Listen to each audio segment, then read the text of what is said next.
la luce della luna, ma la luna stava per tramontare. Allora Rispina invocò la santa dell'impossibile, la quale rispose: svergognata bambina, meriteresti che i ronzioni ti prendessero.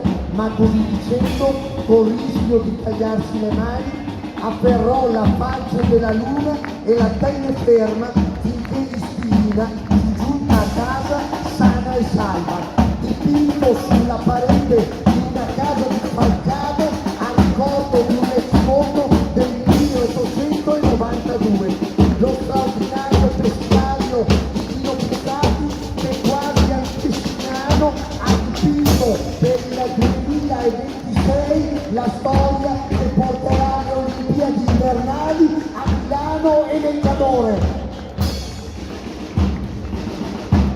Ma poi sapete, in questo vai e vieni